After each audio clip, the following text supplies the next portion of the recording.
Alright guys, welcome back. COP here, and this is Survival Living. So guys, we want to talk about some things as far as why are we prepping?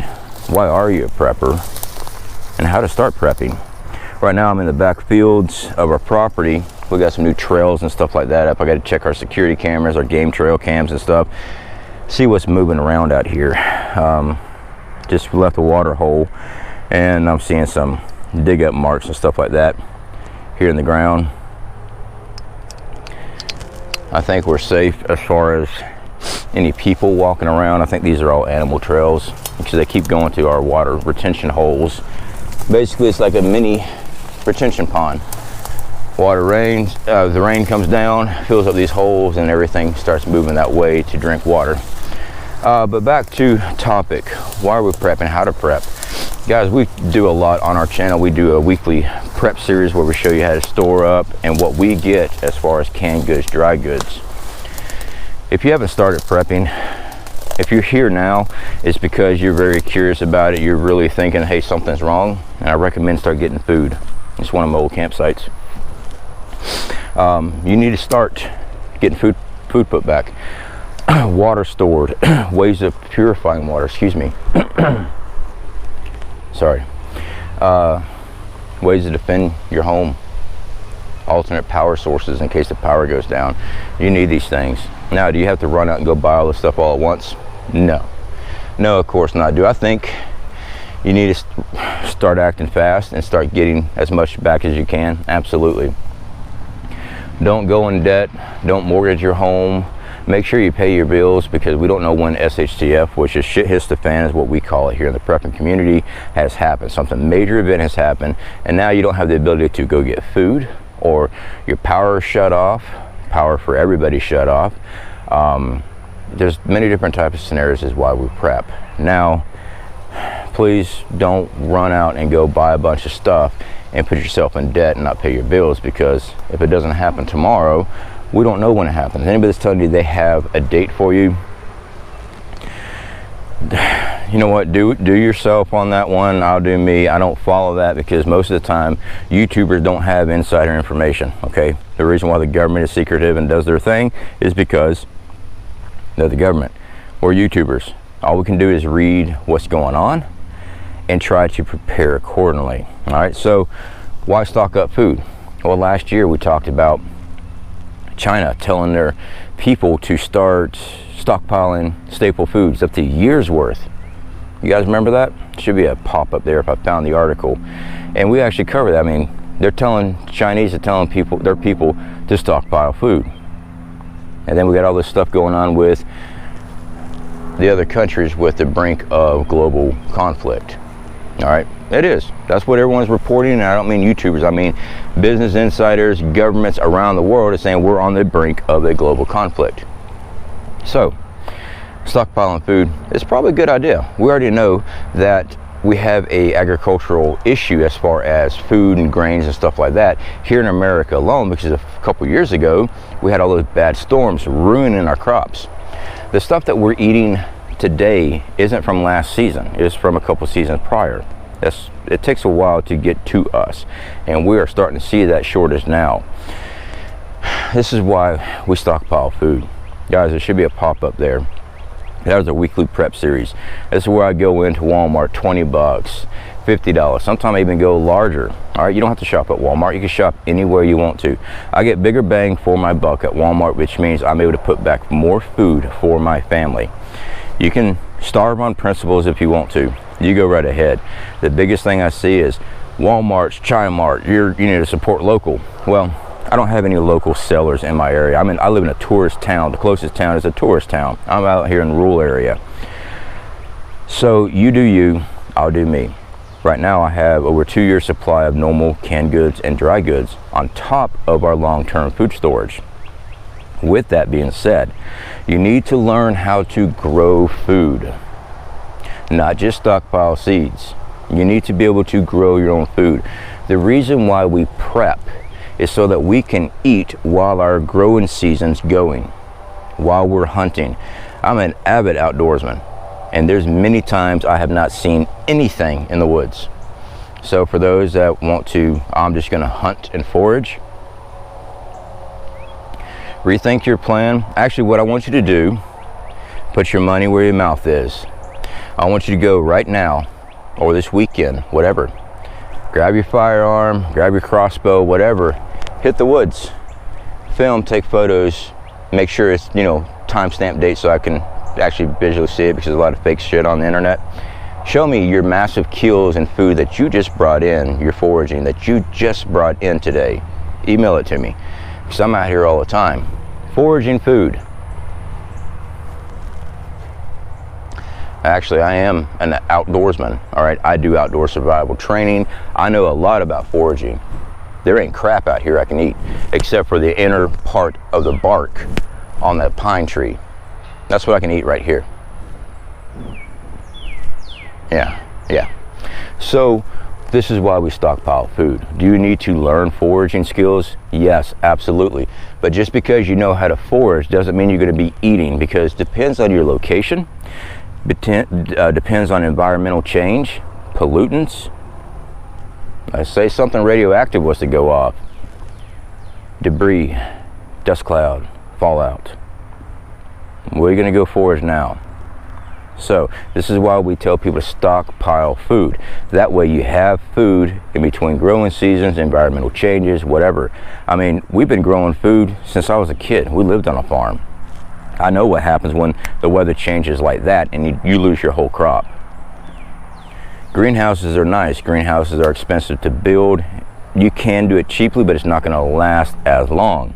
There are many different ways. You can do it out of PVC pipe, plastic sheathing, all that, which is good for a season, but sometimes it won't even last a season. All right, that sun overhead, and I'm in the shade right now, the UV that comes off that burns up plastic, makes it brittle in no time, especially down here in Florida. So this is why we stockpile food. Stockpile water.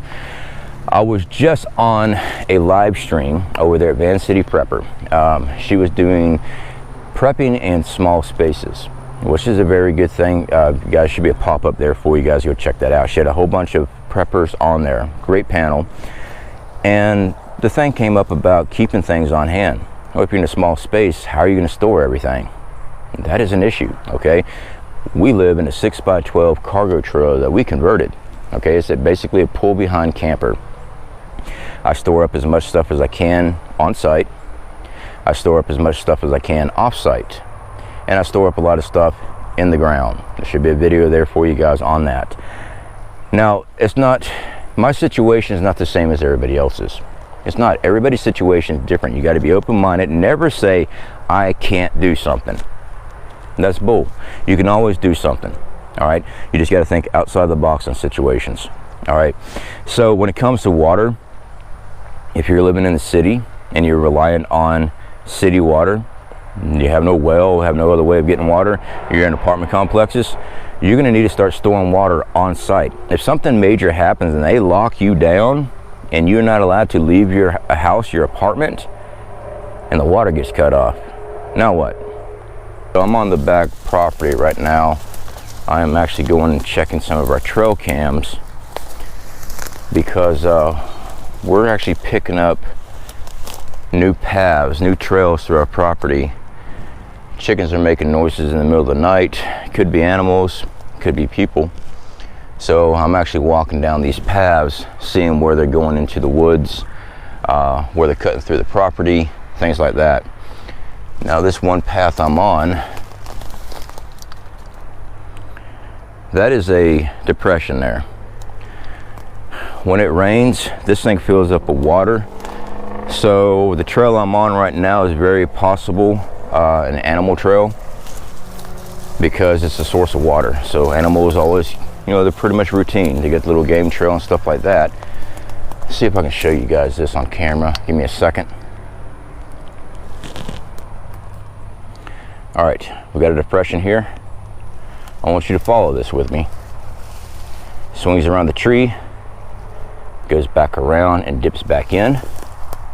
Right, there we go. Maybe that cleared out for you. Kind of hard to actually see on camera. It's so much easier in person, because you can see, especially with the tall grass, where the grass is separated, the weeds are separated. That's telling me there's something's been walking through an area. See if I can get a better shot for you.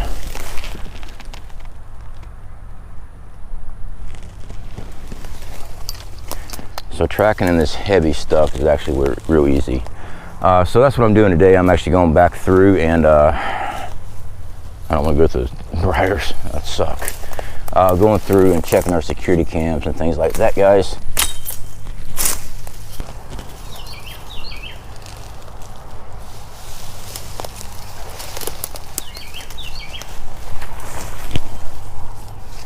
Yeah, so let me show you guys this. We've got trails that are coming through our back lot here.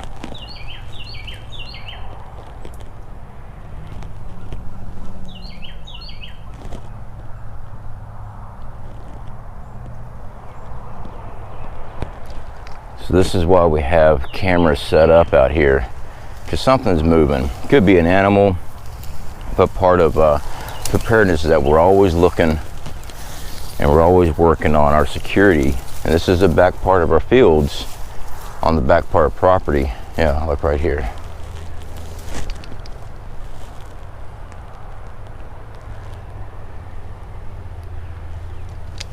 Something's coming through here, and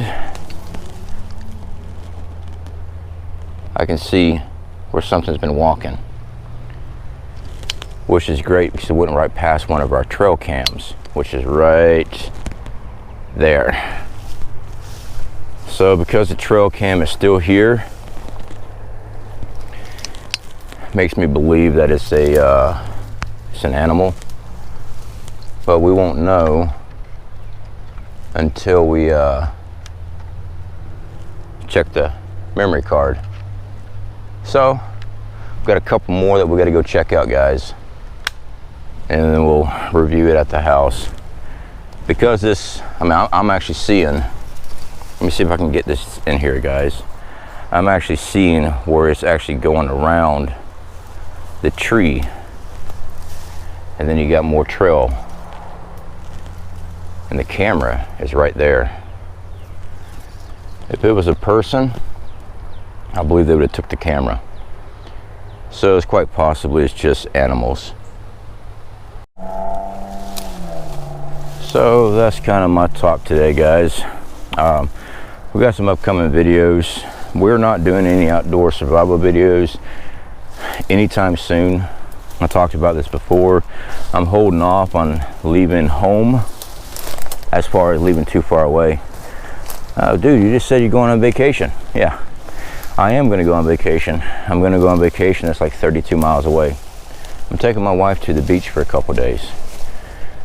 Local. I mean, we're not going anywhere major. But yeah, guys, so this is the back property. Like I said, our chickens and stuff were raising cane all hours of the night. I had to figure out what was going on. I'm gonna go check the footage, but from the trails, it looks like just animals. We get deer, we get wild hog, raccoons, possums. We get those out here, and all those would disturb chickens, except for the deer. So anyway, guys, keep on prepping.